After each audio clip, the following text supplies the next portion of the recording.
Hello అండి, ఎలా ఉన్నారంతా? మరి పండగలు వస్తున్నాయి కదా, పిండి వంటలు చేస్తున్నారా?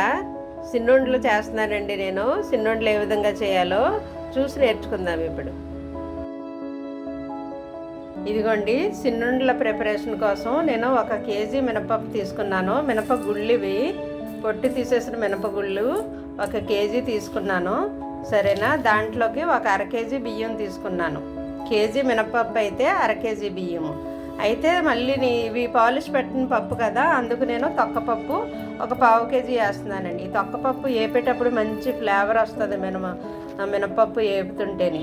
అందుకు ఆ రుచి, ఆ టేస్టు, తర్వాత మంచి వాసన కోసం నేను ఇది వేస్తున్నాను.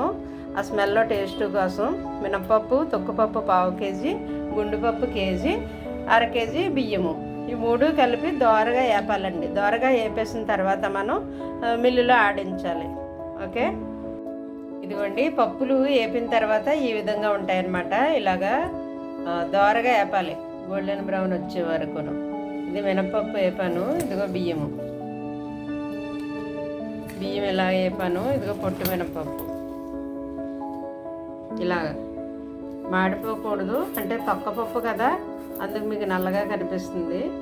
ఇలా వేపాలి, మాడిపోకూడదు. ఇదిగో బియ్యం ఇలాగా, పప్పు ఇలాగా ఇలా దోరగా వేపుకొని మనం మిల్లు దగ్గర పిండి ఆడించాలి. ఇవి పిండి ఆడించిన తర్వాత సిన్నుండలు చేద్దాం. ఇదిగోండి, సిన్నుండల పిండి నేను ఆడించుకున్నాను. అయితే ఎలా ఉండలు చేయాలో కొలతలు చెప్తున్నాను. ఇదిగో 1 కప్పు వేసాను. ఇదిగో 2 కప్పులు వేసాను. 2 కప్పులకి 1 కప్పు బెల్లం వేస్తున్నాను. సిన్నుండలు కదండి, కొంచెం స్వీట్ ఎక్కువ పడుతుంది. ఓకే, 2 కప్పులకి కప్పు బెల్లం తురుము, 2 కప్పుల పిండికి. ఇప్పుడు దీంట్లో ఇది ఇలా కలిపేసుకోవాలి. మొత్తం అంతా బెల్లం అంతా ఇందులో కలిసేలాగా బాగా కలపాలి. మొత్తం కలిసిపోయిన తర్వాత అందులో నెయ్యి వేయాలి. నెయ్యి వేసి ఉండయ్యే వరకు నెయ్యి కలుపుతూనే ఉండాలండి, యాడ్ చేయాలన్నమాట. ఉండ అయితే అప్పుడు ఉండ చుట్టుకోవడమే. ఇందులో ఇంక అస్సలు తడి తగలకూడదు, వాటర్ ఏమాత్రం తగలకూడదు. వాటర్ తగిలితే సిన్నుండలు నిల్వ ఉండవు, పాడవుతాయి.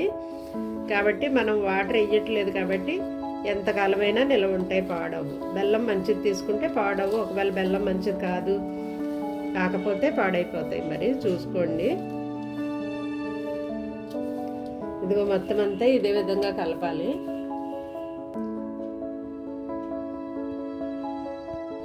ఇదిగోండి, ఈ విధంగా నెయ్యి సరిపోయేలాగా కలపాలి మనము. ఈ విధంగా నాకు సరిపోయింది. ఓకేనా? ఇదిగో ఉండలు ఈ విధంగా వస్తాయన్నమాట, నెయ్యి సరిపడా వేస్తేనే. దాన్ని మనం ఎలా అంటే రౌండ్గా వస్తుంది, నైస్గాను. బెల్లము చూసుకోండి, నాకైతే 2 కప్పుల పిండికి కప్పు బెల్లం వేసి ఇంకొంచెం వేసాను ఇప్పుడు, ఎందుకంటే స్వీట్ సరిపోలేదు. మీరు ఇంకా తీపి తింటే కనుక ఇంకొంచెం యాడ్ చేసుకోండి. ఇదిగో ఈ విధంగా వస్తాయన్నమాట ఉండలు. మనము చేత్తో ఇలా అనాలి. ఇలా అంటే కనుక ఇలా రౌండ్ షేప్లో వస్తాయి. స్వీటు మీరు ఎక్కువ బెల్లం తింటే కనుక 1.5 కప్పు వేయండి. 2 కప్పుల పిండికి 1.5 కప్పు బెల్లం వేయండి.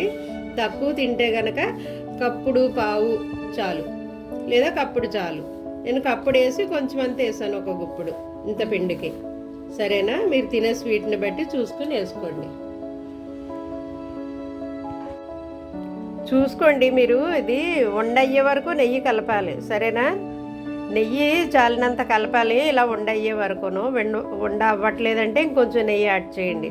ఒకవేళ మీరు పొరపాటున నెయ్యి ఎక్కువ వేస్తారనుకో, అందులో ఇంకొంచెం పిండి కలపండి.